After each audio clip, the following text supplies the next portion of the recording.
On June 25, 1950, North Korea launched an invasion of South Korea, starting a 3-year-long war that killed millions of lives. But back up. Why was there a North and a South Korea in the first place?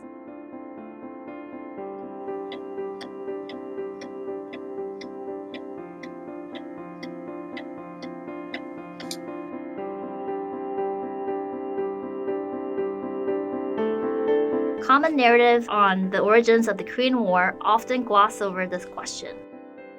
People treat the occupation of Northern Korea by the Soviet Red Army and the southern section by the US Army at the end of the Second World War as the part of an irreversible path to the division. But that was not the case. Far from it, actually. No one at the end of the Second World War envisioned a long-term division of the Korean Peninsula.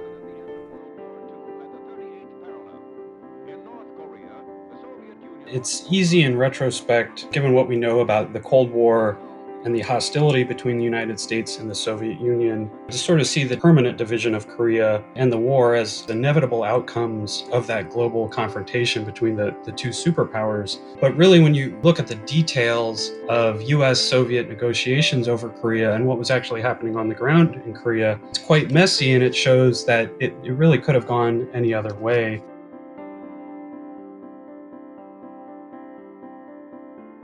The story begins as tides of the World War II are turning in 1943. Representatives of the Allied powers meeting in Cairo decided that the people would not be ready for self-governance after liberation from Japan. They agreed to collectively govern Korea until the transition from an occupied territory to an independent country. When Japan surrendered in August 1945, the United States and the Soviet Union occupied the Korean Peninsula to receive the surrender of Japanese forces and agreed to create a joint commission that would be responsible for achieving that goal of getting Korea to the point of having a unified and independent government. The Joint Commission was intended to end this joint occupation by the Soviet Union and the United States and get Korea to a point where it could have its own independent, unified self-government. On both the part of the United States and the Soviet Union, when they began this process, no one's goal was to keep Korea divided. Both sides, I do think, earnestly wanted to see a unified Korean government, but they both wanted a Korean government that was favorable or more friendly to them rather than to the other party. The Soviets rejected American proposals at the Joint Commission's 1946 meeting for the relaxation of travel between their prospective zones of control and a unified Korean administration and economy. They also rejected U.S. proposals for peninsula-wide election under international supervision. This deadlock made progress difficult. Looking to gain an advantage, the Soviet Union saw that many Korean politicians who publicly opposed the ongoing Allied occupation of the peninsula were moderate or conservative nationalists like Syngman Rhee, who was politically active in the US-occupied area. Seeing this, Moscow proposed to disqualify politicians who had publicly opposed the Allied occupation from participating in the Joint Commission.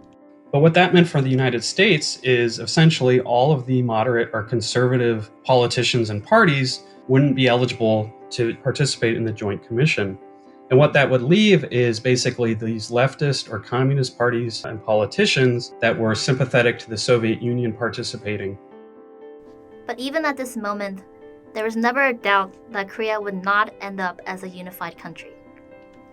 And if you read some of the correspondences that these Soviet advisors are sending back to Moscow, they're really making the argument that it's important for us to aid North Korea right now, and by right now I mean 1946, 1947, because when Korea is unified and independent, we want Korea to be friendly to the Soviet Union more so than it is to the United States. A key breaking point came in September 1947, when the Soviet Union proposed creating an assembly of Korean politicians to advise the Joint Commission. The United States saw this as another postponement and proposed instead to conduct the UN-organized election for the Korean people to elect their own governing body. The Soviet Union, in response, argued that the UN should not decide the future of Korea without Koreans present at the General Assembly. But this once again led to stalemate over who could and could not be invited. In the end, the US-occupied southern part of the peninsula proceeded with the UN-organized elections, leading to creation of the Republic of Korea in August 1948. After the election in South Korea, the Soviet-occupied territory established the Democratic People's Republic of Korea. It is only after this formal separation that the North Korean government begins to discuss launching a war to violently unify the peninsula with the Soviet Union and the People's Republic of China. There's a lot that we did not talk about here, including how the political ambitions and designs of Kim Il-sung, Syngman Rhee, and other local politicians contribute to the division. But there are two immediate lessons for U.S. foreign policymakers. First, the war was a byproduct of political division on the peninsula. So we are unlikely to eliminate the war risk and the threat of North Korea's nuclear proliferation without addressing what the Korean War Armistice Agreement refers to as the Korean Question, the division of the peninsula.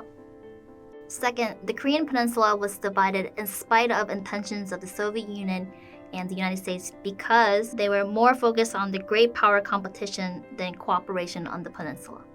Future negotiations to address the division of the peninsula should put the Korean people first and be led by the Korean people. This is something the United States, China, and other regional actors should keep in mind as they might be tempted to view developments on the Korean peninsula through the lenses of their own geopolitical interests or rivalries.